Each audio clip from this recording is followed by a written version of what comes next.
Bonsoir et bienvenue pour ce mercredi soir et toujours l'étude dans le livre d'Éphésiens, le chapitre 5, le verset 22 à 24. Femmes, soyez soumises à vos maris comme au Seigneur, car le mari est le chef de la femme, comme Christ est le chef de l'Église, qui est son corps et dont il est le sauveur. Or, de même que l'Église est soumise à Christ, les femmes aussi doivent être à leur mari en toutes choses. Que Dieu bénisse la lecture de sa parole, que Dieu bénisse ceux qui peuvent nous de l'étranger et ceux qui peuvent nous localement. L'analogie du corps est intéressante et lorsque nous guettons cette portion de l'Écriture. Au fait, ce que Paul peut faire, il peut causer avec les Éphésiens, mais il peut prendre en considération le livre de Genèse, la création. Et Paul peut essayer de prendre ce que nous dit Genèse 2 et concernant l'origine même du mariage et l'institution du mariage, au fait l'institution de la famille, l'institution de la société, de la vie, et il peut emmène lire et il peut expliquer l'Église, les couples de l'Église d'Éphèse. Et là, nous arrivons à comprendre de ce que la chrétienté nous donne valeur et nous conduit, n'est pas venu que du Nouveau Testament, mais il sortir de la Bible, de la parole, qui veut dire l'Ancien Testament est aussi important que le Nouveau Testament. Et l'Ancien Testament est fondement même sur lequel nous bâtir et que nous trouvons les choses et expliquées dans le Nouveau Testament. Et quand nous lisons ce texte, il est difficile pour un païen arriver à comprendre de ce que Paul a envie de dire dans ces quelques versets. Et pourquoi? Parce que un non-chrétien n'est pas pour comprendre même l'origine et l'institution du mariage, de la société, de la famille, et que cela les sortir. Alors, pourquoi pour un chrétien différent? Parce qu'un chrétien regarde sur la vue sur le monde et il est complètement différent sur le mariage parce que nous trouvons lire, écrire par Paul pour cette église d'Éphèse. Et là, nous arrivons à comprendre, pour nous capables aussi emmène ce sujet, laisse-nous lire dans Corinthiens, 2 Corinthiens, le chapitre 6, le verset 14. Et Dieu qui a 2 Corinthiens 6, 14. Les aliments sont pour... Je m'excuse, c'est pas premier, c'est deuxième livre. Et voilà. Ne vous mentez pas, ne vous mettez pas avec les infidèles sous un joug étranger. Et là, il est cause de ce rapport dans l'union entre un chrétien et un non-chrétien.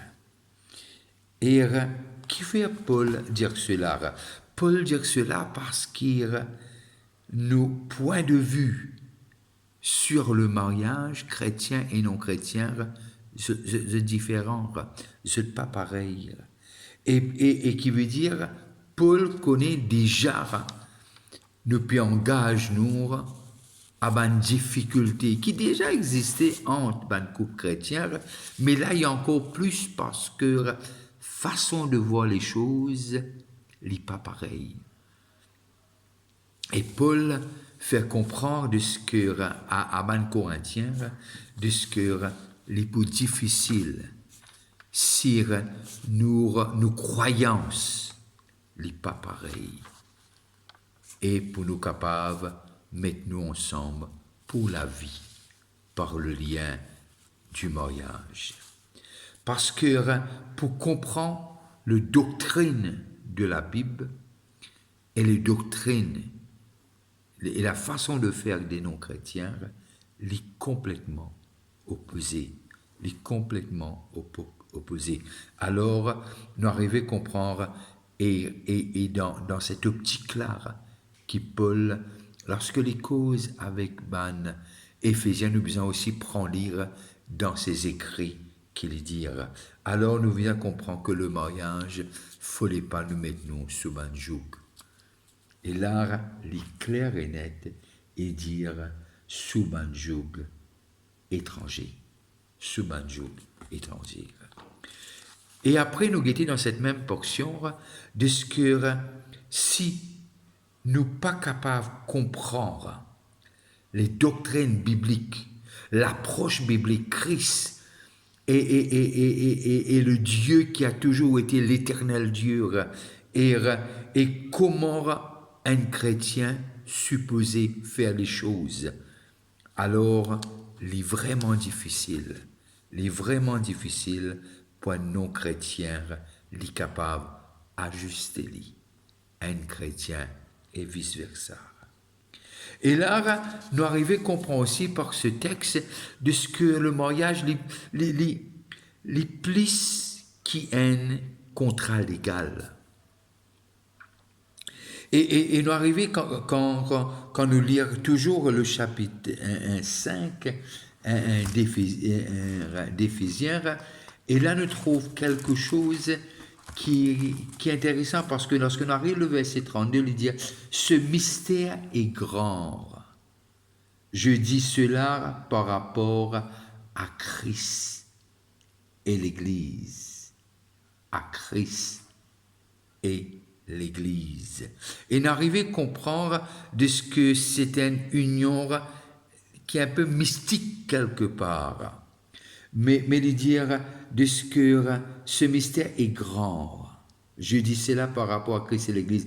Du reste que chacun de vous aime sa femme comme lui-même et que la femme respecte son mari. Et là, nous trouvons cette relation qui Paul emmenait dans le mariage. Écoute-les dire le verset 24. « Oh, de même que l'Église est soumise à Christ, la femme aussi doit l'être à leur mari en toutes choses. » Et là, l'hypécose le respire, et nous arrivons à comprendre cela lorsque nous lisons, lorsque nous rentrons dans Genèse, et nous trouvons le chapitre 2, le chapitre 2. Genèse, le chapitre 2, et raconte les causes à partir du verset 20. Et l'homme dénombra à tous les bétails, aux oiseaux du ciel et à tous les animaux des champs, mais pour l'homme, il ne trouva point d'aide semblable à lui. Alors l'Éternel Dieu fit tomber un profond sommeil sur l'homme qui s'endormit. Il prit une de ses côtes et renferma la chair à sa place. L'Éternel Dieu forma une femme de la côte qu'il avait prise de l'homme et il l'emmena vers l'homme. Et l'homme dit, voici cette fois celle qui est os de mes os et chair de ma chair, on l'appellera femme parce qu'elle a été prise de l'homme. C'est pourquoi l'homme quittera son père et sa mère et s'attachera à sa femme et deviendront une seule chair. Et là, non seulement nous arrivons à comprendre plus qu'un contrat légal, et c'est Dieu qui est au centre de cette union. C'est Dieu qui emmène, qui tire de l'homme la femme et qui emmène à côté de lui pour lui une aide, un support pour complémenter l'homme. Et c'est ça le but. Et nous trouver, lorsque nous lire dans Éphésiens, et quand on arrive dans Éphésiens, et déjà les finis commencent le débat, pas dans le chapitre 5, mais déjà au commencement même, Éphésiens 1er, et le verset 19. Et voilà ce qu'il dit, 1er 19. Et quelle est envers nous qui croyons l'infinie grandeur de sa puissance, se manifestant avec efficacité par la vertu de sa force. Et là, il y a nous pour comprendre la grandeur de sa puissance manifestée. Qui nous peut arriver à comprendre par là de ce que déjà Dieu, il amène nous pour comprendre doctrine de l'Église et ce que Dieu a manifesté pour nous et surtout pour l'homme et la femme. Et là, nous arrivons aussi à comprendre de ce que, quand nous lisons le même livre, le chapitre 4, et le verset 15 et 16, et voilà qu'il est dire. Mais que professant la vérité dans la charité, qui veut dire dans l'amour, qui nous capable cause de l'amour.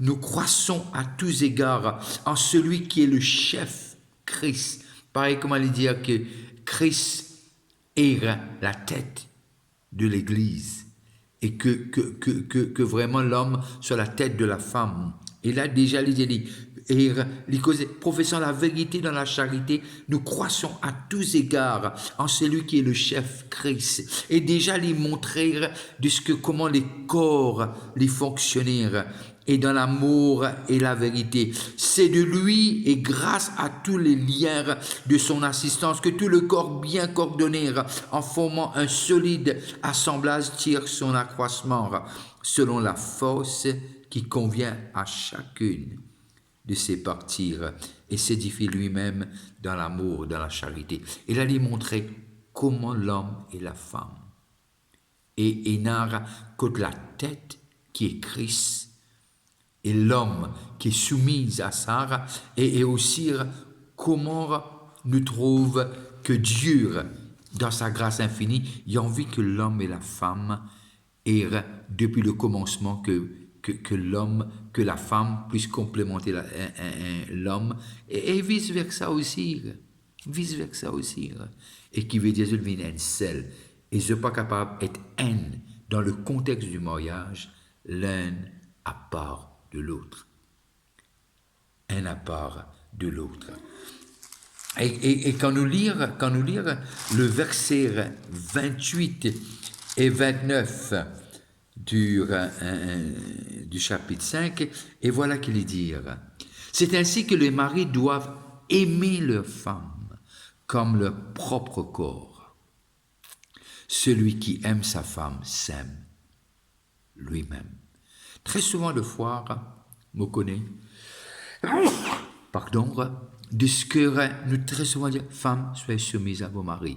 Et rarement nous dire, c'est ainsi que les maris doivent aimer leur femme, comme leur propre corps. Celui qui aime sa femme s'aime lui-même, car jamais personne n'a haï son propre chair, mais il la nourrit et en prend soin comme Christ le fait pour l'Église. Qui veut dire nous trouve de ce que Énara, cet amour et aimer et prendre soin. et veiller. Et surtout le verset 29, nourrir, mais il la nourrit et en prend soin comme Christ le fait pour l'Église. Et là, nous trouvons cet aspect, parce que quand nous lisons dans le verset 23, il dit « Car le mari est le chef de la femme, comme Christ est le chef de l'Église, qui est son corps et dont il est le sauveur. » Il n'est pas dire que le mari est le sauveur de la femme, il est impossible. Mais quand nous parlons de sauveur, là, nous avons besoin de comprendre, lire à partir du verset 28, qui dit « C'est ainsi que le mari doit aimer sa femme, lorsqu'on arrive, et car personne n'a haï son propre chair, mais il la nourrit et en prend soin. » Et le mot sauveur dans ce contexte, il est capable aussi explique prendre soin et nourrir. Et nourrir, qui veut dire prendre soin de sa femme et nourrir. Qui veut dire parce qu'un seul chair, un seul corps, et apporte sa contribution à 100%. Et là, nous trouvons aussi de ce que nous pas capables de faire autrement, parce que l'impossible que le corps fonctionnaire, qui veut dire ce seul corps, il devient donc un seul chair, et qui est capable sans le soutien de l'un et de l'autre. Et un est soumis et l'autre prend soin. Et qui veut dire, c'est de deux côtés. Ça veut nullement dire que la femme n'a pas ce mot à dire, elle a sa propre opinion, elle a ce propre rêve, sa propre ambition. Mais tout se fait dans l'harmonie d'une seule chair. Et c'est ça qui Paul permet-nous pour réaliser. Alors on arrive à comprendre cette relation, c'est une relation unique, il y a même un mystère. Et Marie, la femme n'est pas inférieure au mari.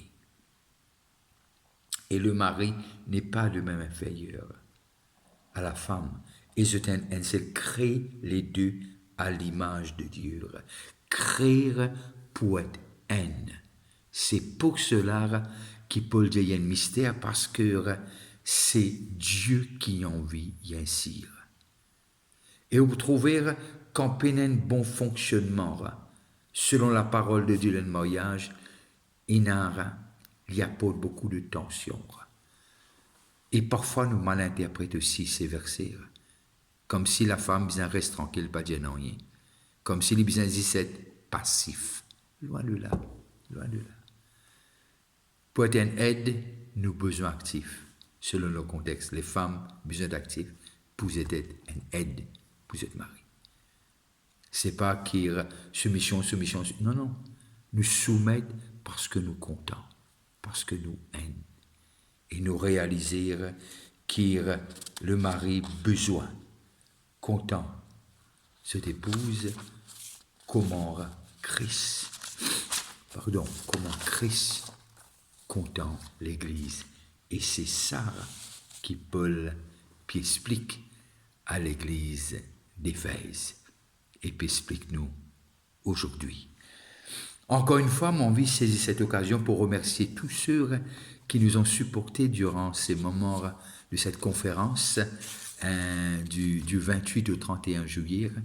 Et merci encore pour votre aide, merci pour vos prières et merci d'être là présent pour supporter cet événement. Et je suis sûr et certain que si je prends l'occasion d'être capable de suivre lire sur nos pages Facebook. Et encore une fois, mon envie dire à ceux qui passent à table bon appétit et n'arrêtez pas de prier pour le pays. N'arrêtez pas de prier pour le réveil. Déjà, une année en avance, moi annonce nos conférences pour l'année prochaine, du 27 au 30 juillet, et dont le thème est Thy Kingdom Come, Thy Will Be Done. Passez une très bonne fin de soirée, et c'était encore une fois un immense plaisir pour être avec vous. Bye bye, bonne soirée, et on se voit soit jeudi à l'église, soit dimanche matin, sinon on va rester connectés pour la semaine prochaine. Bye bye, et que Dieu vous fasse grâce.